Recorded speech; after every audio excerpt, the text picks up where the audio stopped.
Viewers इस programme में फिर स्वागत है। डॉक्टर साहब साडी अगली ईमेल गुरदासपुर तो वीर परमिंदर सिंह जी दी है। ये लिखते हैं, डॉक्टर साहब सत श्री अकाल, मैं TV 84 ਤੇ ਤੁਹਾਡਾ ਪ੍ਰੋਗਰਾਮ ਸੱਚੋ ਸੱਚ ਵੇਖਦਾ ਹਾਂ। ਤੁਸੀਂ ਖਾਲਿਸਤਾਨ ਦੇ ਸੰਘਰਸ਼ ਬਾਰੇ ਖੁੱਲ੍ਹ ਕੇ ਬੋਲਦੇ ਹੋ। ਇੱਥੇ ਪੰਜਾਬ ਵਿੱਚ ਤਾਂ ਫੌਜ ਪੁਲਿਸ ਨੇ ਹਜ਼ਾਰਾਂ ਖਾਲਿਸਤਾਨ ਦੇ ਸਿਪਾਹ ਸਲਾਹਰਾਂ ਅਤੇ ਉਹਨਾਂ ਦੇ ਟੱਬਰਾਂ ਨੂੰ ਮਾਰ ਕੇ ਲੋਕਾਂ ਨੂੰ ਡਰਾ ਦਿੱਤਾ ਹੈ। ਜਿਹੜੇ ਬਚੇ ਹਨ ਉਹਨਾਂ ਦੀ ਵੀ ਫੜੋਫੜੀ ਜਾਰੀ ਹੈ। ਝੂਠੇ ਕੇਸਾਂ ਵਿੱਚ ਅੰਮ੍ਰਿਤਧਾਰੀ ਨੌਜਵਾਨਾਂ ਨੂੰ ਫਸਾਇਆ ਜਾ ਰਿਹਾ ਹੈ। ਸਾਨੂੰ ਅਮਰੀਕਾ, ਕੈਨੇਡਾ, UK ਆਦਿ ਦੇਸ਼ਾਂ ਵਿੱਚ ਬੈਠੇ ਸਿੱਖਾਂ ਤੇ ਮਾਣ ਹੈ ਜਿਨ੍ਹਾਂ ਨੇ ਖਾਲਿਸਤਾਨ ਦਾ ਝੰਡਾ ਬੁਲੰਦ ਰੱਖਿਆ ਹੋਇਆ ਹੈ। TV 84 शुरू करने ਲਈ बहुत ਧੰਨਵਾਦ ਜੀ ਡਾਕਟਰ ਸਾਹਿਬ। ਵੀਰ ਪਰਮਿੰਦਰ ਸਿੰਘ ਜੀ ਦਾ ਬਹੁਤ ਧੰਨਵਾਦ। ਉਹਨਾਂ ਨੇ ਸਾਨੂੰ ਗੁਰਦਾਸਪੁਰ ਤੋਂ ਲਿਖਿਆ ਜੀ। ਬੇਸ਼ੱਕ ਉਹਨਾਂ ਦੀ ਅੰਗਰੇਜ਼ੀ ਲਿਖਤ ਅਜੇ ਉਹ ਨਵਾਂ ਸਿੱਖ ਰਹੇ ਨੇ, ਪਰ ਉਹਨਾਂ ਦੇ ਉਸ ਬ੍ਰੋਕਨ ਇੰਗਲਿਸ਼ ਵਾਲੀ ਲਿਖਤ ਦੇ ਵਿੱਚ ਵੀ ਪੰਥ ਦਾ ਪਿਆਰ ਔਰ ਬਾਹਰਲੇ ਸਿੱਖਾਂ ਪ੍ਰਤੀ ਸ਼ੁਕਰਾਨਾ ਝਲਕ ਰਿਹਾ ਸੀ। ਔਰ ਮੈਂ ਇਸ ਨੂੰ ਜਿਹੜਾ ਅੱਜ ਦੀ ਵਿਚਾਰ ਦੇ ਵਿੱਚ ਐਡ ਕੀਤਾ ਇਸ ਉਹਨਾਂ ਦੀ ਲਿਖਤ ਨੂੰ। ਉਹਨਾਂ ਨੇ ਬਿਲਕੁਲ ਠੀਕ ਕਿਹਾ। ਹੁਣੇ ਅਸੀਂ ਭਗਤ ਪੂਰਨ ਸਿੰਘ ਜੀ ਦੀ ਚਿੱਠੀ ਪੜ੍ਹ ਕੇ ਹਟੇ ਜਿਹੜੀ ਉਹਨਾਂ ਨੇ ਪ੍ਰੈਜ਼ੀਡੈਂਟ ਨੂੰ ਲਿਖੀ ਸੀ ਜੀ। ਇਹ ਤਾਂ ਉਹਨਾਂ ਨੇ ਸਿਰਫ ਜੂਨ ਤੋਂ ਸਤੰਬਰ ਤੱਕ ਦੇ ਵਾਕਿਆਤ ਬਾਰੇ ਲਿਖਿਆ ਜੀ। ਉਸ ਤੋਂ ਬਾਅਦ ਪੰਜਾਬ ਦੇ ਵਿੱਚ ਕੀ ਹੋਇਆ 84 ਤੋਂ ਲੈ ਕੇ ਆਲਮੋਸਟ 95 ਤੱਕ ਇੱਕ ਲੰਬੀ ਕਹਾਣੀ ਹੈ ਜਿਸ ਨੂੰ ਅਣਪਛਾਤੀਆਂ ਲਾਸ਼ਾਂ ਦੀ ਦਾਸਤਾਨ ਜੇ ਕਿਹਾ ਜਾਏ, ਜਿਨ੍ਹਾਂ ਨੂੰ ਸਰ ਜਸਵੰਤ ਸਿੰਘ ਖਾਲੜਾ ਨੇ खुद अणपछाती लाश बन के जिस दास्तान मुकम्मल किया तो कोई ये अतकथनी नहीं होएगी। और उस पीरीयड का बहुत वार अज जिक्र होंदा है कि जी पंजाब दे विच जां साडे कुछ हिंदू वीर पंजाब तो जां बाहरों कहंदे ने कि जी असीं क्यों जिहड़ा है वो पंजाब नूं तोड़ना चाहते हैं जां क्यों अड करना चाहते हैं जी। ਹੁਣ ਭਗਤ ਪੂਰਨ ਸਿੰਘ ਦੇ ਇਹ ਪੱਤਰ ਲਿਖਣ ਤੋਂ ਪਹਿਲਾਂ ਪੰਜਾਬ ਦੇ ਬਹੁਤ ਸਾਰੇ ਹਿੰਦੂ ਦੁਕਾਨਦਾਰਾਂ ਨੇ ਵੀ ਅੰਮ੍ਰਿਤਸਰ, ਜਲੰਧਰ, ਲੁਧਿਆਣਾ ਸ਼ਹਿਰਾਂ ਦੇ ਵਿੱਚ ਇਹ ਕਾਲੀਆਂ ਸੰਦੂਕੜੀਆਂ ਰੱਖੀਆਂ ਹੁੰਦੀਆਂ ਸੀ ਦੁਕਾਨ ਦੇ ਬਾਹਰ ਜੀ। ਔਰ ਉੱਤੇ ਪਿੰਗਲਵਾੜਾ ਅੰਮ੍ਰਿਤਸਰ ਲਿਖਿਆ ਹੁੰਦਾ ਸੀ ਜੀ, ਕਿਉਂਕਿ ਉਹ ਆਪ ਵੀ ਦਿਨ ਸ਼ੁਰੂ ਕਰਨ ਵੇਲੇ ਜਦੋਂ ਬੋਣੀ ਕਰਨਾ ਜਿਹਨੂੰ ਕਹਿੰਦੇ ਨੇ ਉਸ 'ਚੋਂ ਕੁਛ ਪੈਸੇ ਪਾ ਦਿੰਦੇ ਸੀ, ਜਾਂ ਜਿਹੜੇ ਗਾਹਕ ਵੀ ਉਹਨਾਂ ਦੀ ਦੁਕਾਨਾਂ 'ਤੇ ਆਉਂਦੇ ਸੀ ਉਹ ਵੀ ਸੌਦਾ ਲੈ ਕੇ ਜਦੋਂ ਉਹਨਾਂ ਨੇ ਦੇਖਣਾ, ਕਿਉਂਕਿ ਪਿੰਗਲਵਾੜਾ ਜਾਂ ਉਹ ਕੰਮ ਤਾਂ ਮਨੁੱਖਤਾ ਦਾ ਸੀ ਜੀ ਜੀ। ਸੋ ਇਸ ਉਹਨਾਂ ਦੇ ਜਿਹੜਾ ਉਹਨਾਂ ਨੇ ਇੱਕ ਮੋਰਲ ਹਾਈ ਗਰਾਊਂਡ ਦੇ ਉੱਤੇ ਫੈਸਲਾ ਲਿਆ। ਬਹੁਤ ਸਾਰਿਆਂ ਨੇ ਉਹ ਸੰਦੂਕੜੀਆਂ ਜਿਹੜੀਆਂ ਉਹ ਲਾ ਦਿੱਤੀਆਂ ਸੀ ਆਪਣੀਆਂ ਦੁਕਾਨਾਂ ਤੋਂ ਕਿ ਜੀ ਇਹ ਵੀ ਸਿੱਖੜਾ ਹੈ, ਇਸ ਕਿਸਮ ਦੇ ਸ਼ਬਦ ਵੀ ਕਹਿੰਦੇ ਰਹੇ।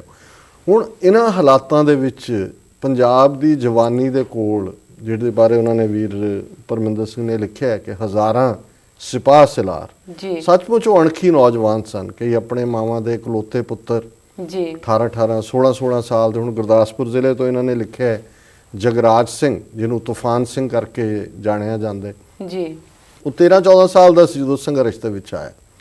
ਔਰ ਜਦੋਂ ਅਸੀਂ ਅੱਜ ਇੱਕ ਐਸਾ ਨੈਗੇਟਿਵ ਪ੍ਰੋਪੇਗੈਂਡਾ ਸ਼ੁਰੂ ਹੋ ਗਿਆ ਸਰਕਾਰ ਨੇ ਕੀਤਾ, ਅੱਗੋਂ ਦੂਜਿਆਂ ਨੇ ਜੀ ਖਾਲਿਸਤਾਨੀ ਜੀ ਖਾੜਕੂ ਜੀ ਹਿੰਦੂਆਂ ਨੂੰ ਮਾਰਤਾ ਜੀ ਹਿੰਦੂਆਂ ਨੂੰ ਕੱਢ ਦਿੱਤਾ ਜੀ। ਹੁਣ ਜਗਰਾਜ ਸਿੰਘ ਨੂੰ ਜਦੋਂ 16 ਜਾਂ 17 ਸਾਲ ਦਾ ਸੀ, 4 ਭੈਣਾਂ ਦਾ ਇੱਕੋ ਇੱਕ ਭਰਾ ਜੀ, ਜਦੋਂ ਸ਼ਹੀਦ ਕੀਤਾ ਪੁਲਿਸ ਨੇ ਤੇ ਇਲਾਕੇ ਦੇ ਹਿੰਦੂਆਂ ਨੇ ਜਾ ਕੇ ਥਾਣੇ ਨੂੰ ਘੇਰ ਲਿਆ ਵੀ ਸਾਨੂੰ ਇਹਨਾਂ ਦਾ ਮ੍ਰਿਤਕ ਸਰੀਰ ਚਾਹੀਦਾ ਜੀ, ਕਿ ਭਾਈ ਇਹ ਤਾਂ ਸਾਡੇ ਲਈ ਕੋ ਨਾਇਕ ਸੀ ਜਿਹਨੇ ਇੱਕ ਵੀ ਪਰਿਵਾਰ ਉੱਥੋਂ ਜਾਣ ਨਹੀਂ ਦਿੱਤਾ। ਉਹਨਾਂ ਨੇ ਕਿਹਾ ਵੀ ਤੁਹਾਡੀ ਸੁਰੱਖਿਆ ਇਹ ਸਾਡਾ ਫਰਜ਼ ਹੈ, ਕਿਉਂਕਿ ਸਰਕਾਰ ਦੀਆਂ ਕੈਟਾਂ ਉਹਨਾਂ ਦੇ ਗੁੰਡੇ ਉਹਨਾਂ ਵੱਲੋਂ ਇਸ ਕਿਸਮ ਦੀ ਟ੍ਰੇਨਿੰਗ ਵਾਲੇ ਲੋਕ ਜਿਹੜੇ ਨੇ ਉਹਨਾਂ ਨੂੰ ਸੀ ਕਿ ਵੀ ਕੱਢੋ ਇਹਨੂੰ ਹਿੰਦੂ ਸਿੱਖ ਇਸ਼ੂ ਬਣਾਓ। ਔਰ ਪੰਜਾਬ 'ਚ ਜਿਸ ਵਾਕਿਆ ਨੂੰ ਆਧਾਰ ਬਣਾ ਕੇ ਦਰਬਾਰਾ ਸਿੰਘ ਦੀ ਸਰਕਾਰ ਜਿਹੜੀ ਆ ਉਹ ਬਰਤਰਫ ਕੀਤੀ ਗਈ ਸੀ 84 ਤੋਂ ਪਹਿਲਾਂ, ਢਿਲਵਾਂ ਬੱਸ ਕਾਂਡ ਕਿ ਜੀ ਢਿਲਵਾਂ ਦੀ ਬੱਸ 'ਚੋਂ 7 ਜਾਂ 8 ਹਿੰਦੂਆਂ ਨੂੰ ਕੱਢ ਕੇ ਮਾਰਿਆ ਗਿਆ। ਹੁਣ ਇਸ ਗੱਲ ਦੇ ਸਬੂਤ ਨੇ ਕਿ ਉਹਨਾਂ ਏਜੰਸੀਆਂ ਦਾ ਆਪਣਾ ਕੰਮ ਸੀ, ਫੌਜ ਦੇ ਹਵਾਲੇ ਉਹਨਾਂ ਨੇ ਕਰਨਾ ਸੀ, ਜਾਂ ਜਿਵੇਂ ਭਗਤ ਪੂਰਨ ਸਿੰਘ ਹੋਰਾਂ ਨੇ ਕਿਹਾ ਕਿ ਪ੍ਰੀ ਡਿਟਰਮਿਨਡ ਸੀ, ਇਹ ਪਹਿਲਾਂ ਹੀ ਡਿਸਾਈਡ ਕੀਤਾ ਹੋਇਆ ਸੀ। ਔਰ ਫੌਜ ਦੀ ਮੈਂਟੈਲਿਟੀ ਵੀ ਉਸ ਕਿਸਮ ਦੀ ਬਣਾਈ ਹੋਈ ਸੀ। ਸੋ ਇਹਨਾਂ ਇਸ ਵੀਰ ਨੇ ਬਿਲਕੁਲ ਇਹ ਠੀਕ ਕਿਹਾ ਕਿ ਜਿਸ ਧਰਤੀ ਤੇ ਇੰਨਾ 10-12 ਸਾਲ ਖੂਨ ਖਰਾਬਾ ਹੋਇਆ ਜੀ, ਤੇ ਉਸ ਤੋਂ ਬਾਅਦ ਵੀ ਮੈਂ ਸਮਝਦਾ ਵੀ ਇਸ ਕਿਸਮ ਦੇ ਵੀਰ ਬੈਠੇ ਨੇ ਜਿਨ੍ਹਾਂ ਨੂੰ ਬਾਹਰ ਆਸ ਦੀ ਕਿਰਨ ਨਜ਼ਰ ਆਉਂਦੀ ਹੈ। ਔਰ ਇਹ ਨਹੀਂ ਹੈ ਵੀ ਇਹ ਗੱਲ ਮੁੱਕ ਗਈ ਹੈ। ਜੇ ਪਿਛਲੇ ਇੱਕ ਹਫ਼ਤੇ ਦੀਆਂ ਤੁਸੀਂ ਖਬਰਾਂ ਦੇਖੋ, ਫਤਿਹਗੜ੍ਹ ਸਾਹਿਬ ਜ਼ਿਲ੍ਹਾ ਗੁਰਦਾਸਪੁਰ ਜੀ, ਉਸ 'ਚੋਂ ਦਰਜਨਾਂ ਨੌਜਵਾਨ ਚੁੱਕੇ ਨੇ ਔਰ ਪੂਰੀ ਕਹਾਣੀ ਬਣਾਈ ਹੈ ਕਿ ਜੀ ਇਹ ਖਾਲਿਸਤਾਨ ਲਿਬਰੇਸ਼ਨ ਫੋਰਸ ਦੇ ਜੁਝਾਰੂ, ਬਾਹਰੋਂ ਪੈਸਾ ਆ ਰਿਹਾ, ਪਾਕਿਸਤਾਨ ਦੀ ISI ਉਹਨੂੰ ਮਿਲੀਟੈਂਸੀ ਨੂੰ ਰਿਵਾਈਵ ਕਰਨਾ ਚਾਹੁੰਦੀ ਹੈ। ਹੁਣ ਇਹ ਸਾਰੇ 18-20 ਸਾਲ ਦੇ ਉਹ ਨੌਜਵਾਨ ਨੇ ਜਿਹੜੇ ਹੁਣ ਪਿਛਲੇ ਹਫ਼ਤੇ ਤੋਂ ਫੜੇ ਨੇ ਬੇਗੁਨਾਹ, ਜੀ ਜਿਹੜੇ ਕੋਈ ਫੇਸਬੁੱਕ ਤੇ ਲਿਖਦਾ ਹੋਣਾ ਹੈ, ਕਿਸੇ ਨੇ ਅੰਮ੍ਰਿਤ ਛਕਿਆ, ਨਵਾਂ ਉਹਨਾਂ ਨੂੰ ਉਤਸ਼ਾਹ ਹੈ, ਜਾਣਨਾ ਚਾਹੁੰਦੇ ਨੇ। ਜੀ ਤੇ ਜਿਹੜਾ ਸੁਮੇਧ ਸੈਣੀ ਬੁੱਚੜ ਬਿਠਾਇਆ ਹੈ ਇਸ ਵੇਲੇ ਡਾਇਰੈਕਟਰ ਜਨਰਲ ਪੁਲਿਸ, ਜਿਹਨੇ ਸੈਂਕੜੇ ਸਿੱਖ ਨੌਜਵਾਨ ਮਾਰੇ ਜਦੋਂ ਉਹ ਐਸਐਸਪੀ ਸੀ, ਫਿਰ ਹਾਇਰ ਅਹੁਦਿਆਂ ਤੇ ਜਾਂਦਾ ਰਿਹਾ, ਉਹ ਪੂਰੀ ਸਰਵਿਸ ਕਰ ਰਿਹਾ ਆਪਣੇ ਆਕਾ ਦੀ, ਆਪਣੇ ਏਜੰਸੀਆਂ ਦੀ। ਸੋ ਇਸ ਵੀਰ ਨੇ ਅੱਜ ਦੀ ਹਾਲਾਤ ਵੱਲ ਵੀ ਬੜੇ ਸੀਮਤ ਸ਼ਬਦਾਂ 'ਚ ਇਸ਼ਾਰਾ ਕੀਤੇ ਜੀ ਤੇ ਅਸੀਂ ਤਾਂ ਇਹ ਸਮਝਦੇ ਹਾਂ ਕਿ ਵੀ ਸਾਡੇ ਵੀਰ ਜਾਂ ਭੈਣਾਂ ਜਿਹੜੀਆਂ ਉੱਥੇ ਬੈਠ ਕੇ ਆਵਾਜ਼ ਚੁੱਕਦੇ ਨੇ ਬਹੁਤ ਬਹਾਦਰ ਨੇ। ਜੀ ਅਸੀਂ ਤਾਂ ਇਹਨਾਂ ਮੁਲਕਾਂ 'ਚ ਬੈਠੇ ਹਾਂ, ਆਪਣੀ ਗੱਲ ਕਹਿਣ ਦਾ ਸਾਨੂੰ ਹੱਕ ਹੈ। ਜੀ ਉੱਥੇ ਪੁਲਿਸ ਨੇ ਪਹਿਲਿਆਂ ਦਾ ਕੀ ਹਸ਼ਰ ਕੀਤਾ ਹੈ, ਅੱਜ ਵਾਲਿਆਂ ਦਾ ਕੀ ਹੋ ਰਿਹਾ ਹੈ, ਜੀ ਇਹ ਸਾਡੇ ਸਾਹਮਣੇ ਹੈ। ਤੇ ਅਸੀਂ ਬਹੁਤ ਧੰਨਵਾਦੀ ਹਾਂ ਵੀਰ ਪਰਮਿੰਦਰ ਸਿੰਘ ਦੇ ਕਿ ਉਹਨਾਂ ਨੇ ਸਾਨੂੰ ਗੁਰਦਾਸਪੁਰ ਪੰਜਾਬ 'ਚੋਂ ਲਿਖਿਆ। ਬਹੁਤ ਬਹੁਤ ਸ਼ੁਕਰੀਆ ਜੀ। ਡਾਕਟਰ ਸਾਹਿਬ, ਸਾਡੀ ਅਗਲੀ ਈਮੇਲ ਗ੍ਰੀਸ ਤੋਂ ਵੀਰ ਸਨੀ ਜੀ ਦੀ ਹੈ। ਇਹ ਲਿਖਦੇ ਹਨ, ਹੋ ਸਕੇ ਤਾਂ ਮੇਰੀ ਈਮੇਲ ਪੜ੍ਹ ਦੇਣਾ ਕਿਉਂਕਿ ਇਹ ਇੱਕ ਨੈਗੇਟਿਵ ਈਮੇਲ ਹੈ, ਸ਼ਾਇਦ ਹੀ ਪੜ੍ਹੀ ਜਾਵੇ।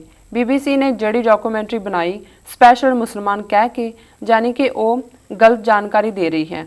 ਤੁਸੀਂ ਹੁਣ ਉਹਨਾਂ ਨਾਲੋਂ ਜ਼ਿਆਦਾ ਯੋਗ ਹੋ, ਤੁਹਾਨੂੰ ਜ਼ਿਆਦਾ ਜਾਣਕਾਰੀ ਹੈ BBC ਨਾਲੋਂ ਵੀ।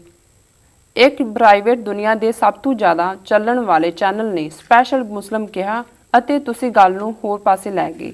ਇੱਕ ਵਾਰੀ ਵੀ ਉਹਨਾਂ ਦੇ ਸਵਾਲ ਦਾ ਜਵਾਬ ਨਹੀਂ ਦੇ ਸਕੇ। ਆਪ ਠੀਕ ਹੋ, ਉਹਨਾਂ ਬਾਰੇ ਆਪ ਨਹੀਂ ਬੋਲ ਸਕਦੇ। ਤੁਹਾਡੇ ਫੰਡ ਤੇ ਅਮਰੀਕਾ ਦਾ ਖਰਚਾ ਵੀ ਇੱਥੋਂ ਹੀ ਨਿਕਲਦਾ ਹੈ। ਜੇ ਤੁਸੀਂ ਬੋਲੇ ਤਾਂ ਉਹ ਬੰਦ ਹੋ ਜਾਵੇਗਾ।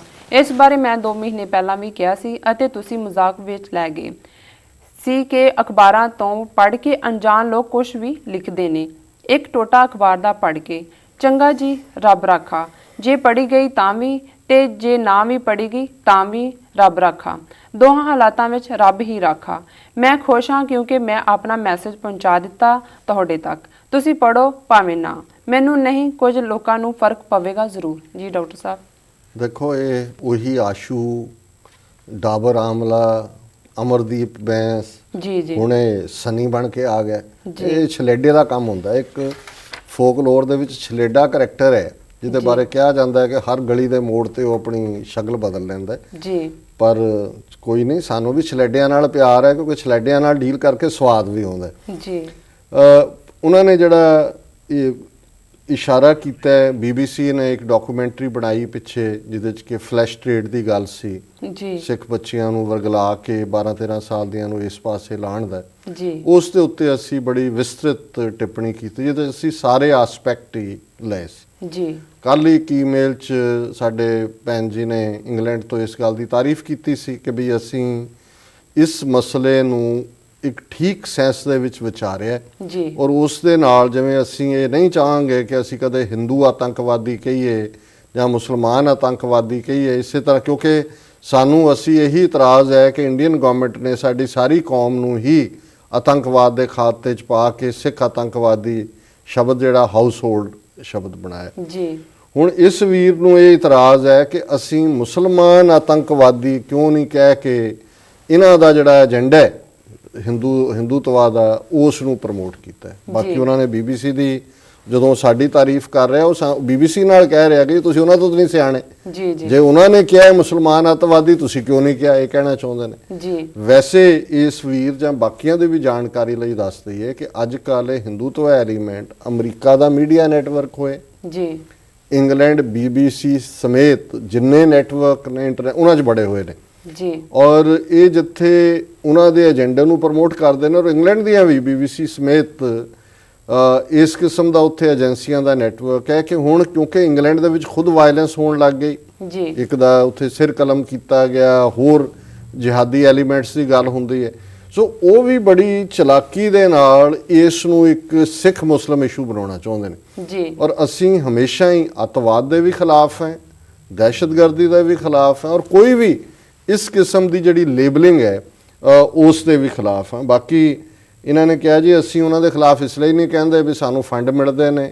ਦੂਜਾ ਕੀ ਭਲਾ ਹੋਏ ਕਿ ਜੇ ਮਿਸਟਰ ਆਸ਼ੂ ਜਾਂ ਮਿਸਟਰ ਆਮਲਾ ਜਾਂ ਇਹ ਮਿਸਟਰ ਨਿੰਬੂ ਜੋ ਵੀ ਨਾਂ ਰੱਖੇਗਾ ਕੱਲ ਨੂੰ ਸ਼ਾਇਦ ਨਿੰਬੂ ਬਣ ਜਾਏਗਾ, ਇਹ ਆਪਣੀ ਸਰਕਾਰ ਤੋਂ ਹੀ ਸਾਨੂੰ ਪੈਸੇ ਦਵਾ ਦੇ, ਅਸੀਂ ਉਹਨਾਂ ਤੋਂ ਨਾਂ ਲਿਆ ਕਰੀਏ ਨਹੀਂ ਤੇ ਜੇ ਇਹਦਾ ਸਰਕਾਰ ਤੱਕ ਪਹੁੰਚ ਜਾਏ ਤੇ ਖਾਲਿਸਤਾਨ ਬਣਾਉਣ 'ਚ ਵੀ ਸਾਡੀ ਮਦਦ ਕਰਵਾ ਦੇ ਭਾਈ, ਅਸੀਂ ਤੁਹਾਡੇ ਨਾਲ ਹੈ। ਸੋ ਬਾਕੀ ਜਿਹੜਾ ਇਹਨੂੰ ਇਹ ਵੀ ਫਿਕਰ ਹੈ ਵੀ ਰੱਬ ਰਾਖਾ, ਪੜ੍ਹਤਾ ਨਾ ਪੜਿਆ ਸਭ ਭਲਾ। ਜੀ ਸੋ ਏਡਾ ਭਲਾ ਵੀ ਨਹੀਂ ਹੈ। ਤੂੰ ਆਪਣੀ ਬ੍ਰੈਡ ਬਟਰ ਦਾ ਫਿਕਰ ਕਰ, ਤੇਰੀ ਤਨਖਾਹ ਜਿੱਥੋਂ ਨਿਕਲਦੀ ਹੈ ਤੇ ਹੁਣ ਅਸੀਂ ਪੜ੍ਹ ਦਿੰਨੇ ਆ ਤੇ ਤੇਰੇ ਪੈਸੇ ਪੂਰੇ, ਜੀ ਤੂੰ ਆਪਣੀ ਰੋਟੀ ਖਾ, ਤੈਨੂੰ ਭੁੱਖਿਆ ਨਹੀਂ ਅਸੀਂ ਦੇਖ ਸਕਦੇ। ਜੀ ਸੋ ਬਾਕੀ ਤਾਂ ਹੋਰ ਠੀਕ ਹੈ, ਅਗਲੀ ਈਮੇਲ ਦੇ ਇੰਤਜ਼ਾਰ 'ਚ ਬੈਠੇ ਹੋਏ ਆ ਜੀ। ਡਾਕਟਰ ਸਾਹਿਬ ਹੁਣ ਵੇਲਾ ਗਿਆ ਇੱਕ ਛੋਟੇ ਬ੍ਰੇਕ ਦਾ।